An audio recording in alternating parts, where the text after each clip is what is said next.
புரட்டாசி மாதம் அமாவாசைக்கு முந்தைய 15 நாட்கள், அதாவது செப்டம்பர் 8 முதல் செப்டம்பர் 21 வரை மாலயபட்சம் என்று சொல்வார்கள். இந்நாளில் பித்ரு தர்ப்பணம் செய்வதற்கு ஏற்ற நாளாகும்.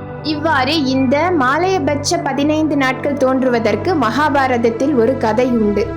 அந்த கதை பற்றி தெரிந்து கொள்வோம். தர்மம் என்று சொன்னாலே மகாபாரத கர்ணன் தான் ஞாபகத்துக்கு வருவாங்க. அவ்வாறு தனது வாழ்நாள் முழுவதும் தன்னை தேடி வருபவர்களுக்கு இல்லை என்று சொல்லாமல் வாரி வாரி வழங்கியவன் கர்ணன். போர்க்களத்தில் அம்புகள் பாய்ந்து உயிர் பிரியும் நிலையில் இருந்தபோதும் கூட அந்தணர் வேடத்தில் வந்த கண்ணன் கேட்டதும் இல்லை என்று சொல்லாமல் தான் செய்த புண்ணியங்கள் அனைத்தையும் தானமாக தந்தான் கர்ணன். அவன் செய்த புண்ணியங்களின் பலனாக சொர்க்கத்திற்கு சென்றான்.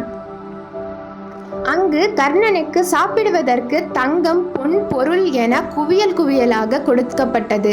இதை கண்டு அதிர்ச்சியடைந்த கர்ணன் இவற்றை எப்படி சாப்பிடுவது என புரியாமல் குழம்பி போனான்.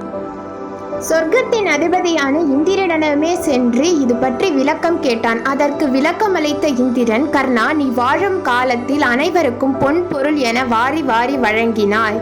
ஆனால் ஒரு முறை கூட முன்னோர்களுக்கு தர்ப்பணம் செய்யவில்லை. அதன் விளைவுதான் இது என்று சொன்னார். தன்னுடைய இந்த நிலை மாற என்ன செய்ய வேண்டும் என இந்திரனிடமே கேட்டார் கர்ணர். அதற்கு இந்திரனோ, நீ செய்த புண்ணியங்களின் பலனாக நீ 15 நாட்கள் பூலோகத்திற்கு சென்று தங்கி அங்கு உன்னுடைய முன்னோர்களுக்கு தர்ப்பணம் செய்தால் உன்னுடைய இந்த நிலை மாறும் என வாய்ப்பு அளித்தார். ஆனால் தன்னுடைய முன்னோர்கள் யார் என்றே எனக்கு தெரியாத போது அவர்களுக்கு எவ்வாறு நான் தர்ப்பணம் கொடுக்க முடியும் என கேட்டான் கர்ணன்.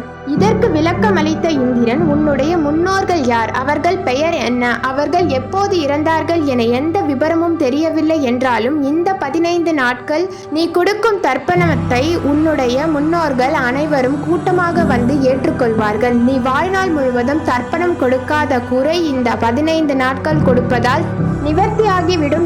அதன் பிறகு நீ செய்த புண்ணியங்களின் பலன்கள் அனைத்தும் உனக்கு முழுமையாக கிடைக்கும் என்றார். அவ்வாறு இந்திரன் சொன்னபடி கர்ணன் வந்த அந்த 15 நாட்களை தான் நாம் மாலைபட்சமாக கொண்டாடுகிறோம். எனவே மாலைபட்சத்தில் செய்யக்கூடிய சிறு தானம் கூட முன்னோர்களுக்கு சென்றடைந்து நம் புத்திரர்களை நலமுடன் வாழ செய்வார்கள் என்பது ஐதீகம். இந்த கதை உங்களுக்கு பிடிச்சிச்சுன்னா சேனலை சப்ஸ்கிரைப் பண்ணிக்கோங்க.